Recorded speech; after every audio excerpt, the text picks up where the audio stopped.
যেভাবে সম্ভব সরকারকে অসহযোগিতা করুন, সরকারের কাছ থেকে সমর্থন প্রত্যাহার করে নিন, প্রতিরোধ সংগ্রাম গড়ে তুলুন এবং দখলদারি রাজধানী গুড়িয়ে দিয়ে বাংলাদেশের নিরপেক্ষ সরকার প্রতিষ্ঠা করার সংগ্রাম আপনারা বেগবান করুন। 1 ঘন্টা খালি সময় দেওয়া হয় বা আপনি নিষিদ্ধ করা কার্যক্রম যে নিষিদ্ধ করা হয়েছে এটা খালি 1 ঘন্টার কারণে খালি স্থগিত করা হয়।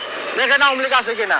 এই দেশের মধ্যে যে কি হবে, আমরা সাধারণ জনগণ যারা আছি তারাই মনে করেন ফুলের মালা গলায় দিয়ে মনে করেন হাসিনাকে বরণ করবো। যদি 7-12 যদি শেখ হাসিনা পা ধুয়ে যদি পানি খা, তারপরে মনে করেন শেখ হাসিনার ঋণ কেউ শোধ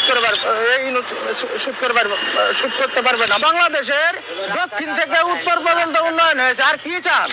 এই অবস্থা যদি 5টা বছরে মনে করেন যদি থাকতো, বাংলাদেশের মধ্যে যে উন্নয়নের একটা জোয়ার উঠে গেছিল, সারা বিশ্বের মধ্যে তাপ লাগাই দিয়েছিল শেখ হাসিনা।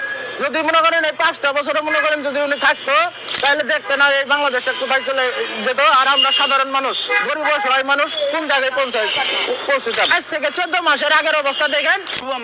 আপনারা তাকায় থাকলে দেশটার, আর আমরা তাকায় দেখলাম। কেন দেখলাম? আমার প্রশ্ন, আমি কেন দেখলাম? আমি তো রাজনীতি, আমার দায়িত্ব। আমাকে উনাকে একে যাকে যেখানে পাচ্ছে ট্যাগ দিচ্ছে, এরা স্বৈরাচারের দোষর।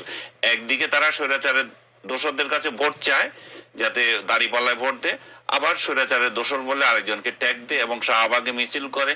ডক্টর ইউনূসের সরকারের একটা কাজ নাই যেটা জাতি মনে রাখবে।